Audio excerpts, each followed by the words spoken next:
Hello, Shri Swami Samarth. कशा आहेत तुम्ही सगळे? मस्त आहेत ना? तर मस्तच राहा. तर चला, नवीन एका व्हिडिओला सुरुवात झालेली आहे आपल्या. कारण आता तुम्हाला सध्या सगळे नवीनच व्हिडिओ येत आहेत तसंच म्हणावं लागेल. कारण हे व्हिडिओ लातूरचे आहेत. मांडव्यातले जर व्हिडिओ आले असते तर जुनेच व्हिडिओ म्हणावं लागलं असतं, पण हे इकडं आल्यामुळे इकडले नवीनच व्हिडिओ. तर चला, इथं आमच्या आईची करायला चालू आहे बालुशाही. कारण आता आम्ही तिघी पण जाणार आहे, त्यामुळे काहीतरी फराळाचं द्यावं लागेल. कारण आम्ही यायच्या अगोदर थोडंसं फराळाचं केलं होतं. कारण आम्ही जास्त ते जे आहे सगळं फराळाचं सगळं तर शिळं होऊन जाईल, मग शिळं कसं द्यायचं, त्यामुळे थोडं केलं होतं. आम्ही गेल्याच्यानंतर पुन्हा एक आयटेम करायचा असा विचार केला होता. पण एवढं कुटुंब एकत्र आल्याच्यानंतर त्यांचं करणं खाणं त्यातच दिवस जातो. शॉपिंग वगैरे करण्यामध्ये काही नवजुनं काही करणंच नाही झालं. त्यामुळे म्हणलं चला बालुशाही तर करून घेऊ म्हणून आईने विचार केला आणि इथं बालुशाही करायला चालू आहे.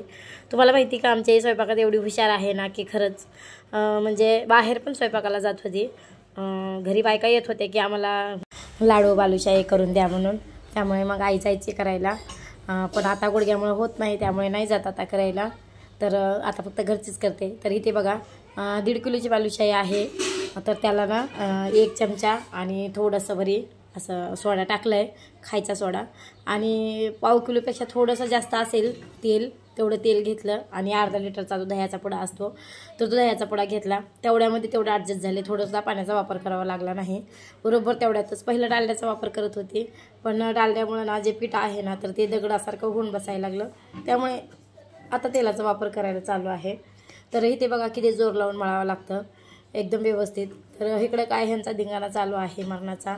सगळे लेकरं एकत्र आले ना, एवढा धिंगाणा घालता येत ना खरंच. कोणी कोणाला काय बोलतं हे काहीच म्हणजे लक्षात नाही येत आणि लवकर ऐकायला पण येत नाही.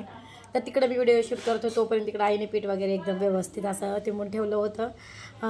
तिंबून म्हणजे मळून ठेवलं होतं आणि एकदम मऊ असं पीठ मळलं होतं, जसं आपण चपात्याला देतो तसं.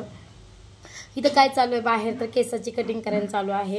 रागिनीचं आणि शिवानीचं वहिनीचं तिघीचं पण पार्लर झाले. त्यामुळे घरच्या घरीच केसाची कटिंग करायला चालू आहे. प्रॅक्टिस वगैरे एवढी काही जास्त नाही, थोडीफार प्रॅक्टिस आहे, पण घरचं केल्याशिवाय तर प्रॅक्टिस कशी होणार आहे. त्यामुळे आणि शिवानीच्या केसाला असं डबल जे शेंडे असतात तर ते बरेच फुटले होते, म्हणून घरच्या घरी कटिंग करायला चालू होती केसाची. तर इथे बघा आईची बालुशाही करायला चालू आहे आणि मी बसले होते तळायला. मला एकीकडे पाक ठेवायला सांगितला होता, तर इथं 1.5 तांब्या अंदाजाचं पाणी ठेवलं मी पाकासाठी आणि 1 किलो साखर ठेवले. तो डबा जो आहे ना सगळा चिरलेला खराब झाला डबा, पण तो 1 किलोचं माप आहे फिक्स त्यांचं, त्यामुळे तो डबा जपून ठेवला आहे, नाहीतर मग बांगरला गेला असता आतापर्यंत. तर इथे बघा 1.5 तांब्या पाणी आणि 1 किलो साखर असा हिशोबाने टाकले. अजून थोडी साखर वाढवली तरी चाललं असतं, पण जास्त गोड झाली असते त्यामुळे.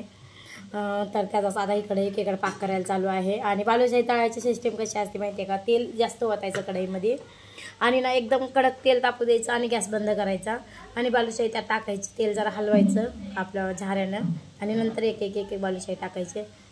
आणि जेव्हा ती बालुशाही वरी येईल ना तेव्हा गॅस पेटवायचा, तोपर्यंत गॅस पेटवायचा नाही.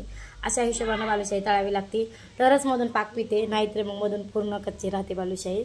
तर इथे बघा इथं गॅस बंद आहे सध्या. आता गॅस बंद करून 2 घाणे काढलेत बालुशाहीचे. 1 घाणा काढून पाकात टाकला, दुसरा घाणा खाली ठेवला आहे आणि तिसरा घाणा तेलात टाकला आहे. तर हे बघा कशी मनानंच वरी आली बालुशाही. आत्ता गॅस पेटवला आहे.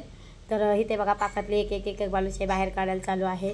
आणि 1.5 तांब्याचा जो पाक होता ना तर तो पाक बरोबर झाला तेवढ्या 1.5 किलोच्या बालुशाहीला, थोडा पण पाक उरला नाही.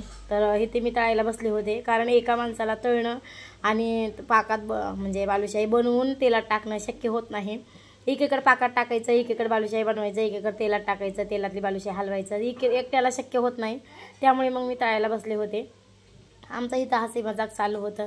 तर तिघी चौघी करायला असले ना तर एवढ्यामध्ये कसं करून निघतं कळत पण नाही, एकट्याला जरा बोर होतं त्यामुळे. आणि बालुशाहीला ना बालुशाही इतकी फुगली होती ना की मला उलटताना थोडीफार म्हणजे चुरा होत होती, त्यामुळे चमच्यानं आदर चालू होतं. वहिनीचं इकडं चपात्याला संध्याकाळच्या स्वयंपाकाची तयारी चालू आहे. त्यांचं पीठ मळायला चालू होतं, कारण आज संध्याकाळी माझ्या बहिणीचा बड्डे आहे. त्यामुळे मग वहिनीचा जीव स्वयंपाकाचा खूप आरी असतो. कारण एवढ्या माणसाचा स्वयंपाक करायचं म्हणजे काय चेष्टा नाही. कारण सगळं उरकून पुन्हा बड्डेची तयारी करायचं म्हणजे बराच टाईम जातो.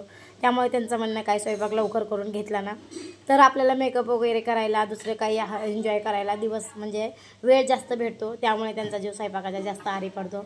त्यामुळे 4 वाजल्यापासूनच ते स्वयंपाकाच्या नादी लागल्या होत्या त्यांनी. आमचं चालू होतं इकडे बालुशाहीचं. आमची आई एकदम निवांत असते. आई कशाचं टेन्शन घेत नाही. जसं होईल तसं होईल म्हणते. त्यामुळे आमच्या आईचं काय नसतं एवढं. तर इथे बघा बालुशाही जेव्हा वरी आली ना तेव्हा गॅस पेटवला.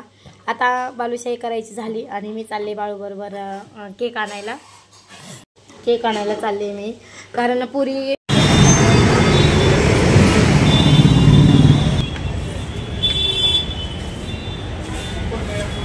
केक घ्यायचा आहे. हां सरक सरक छान आहेत केक सगळे.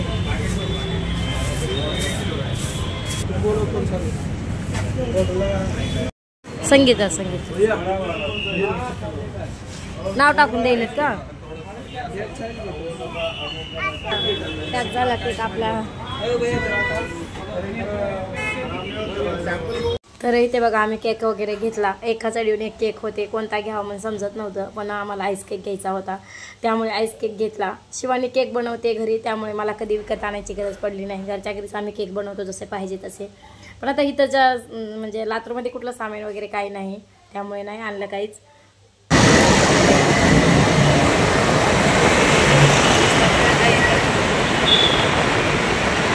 चला आता केक घेऊन निघालो आता आपण. पहिला भाऊचा बर्थडे असेल बाबा इथं सेलिब्रेशन करायला तर आहे की नाही बाळू.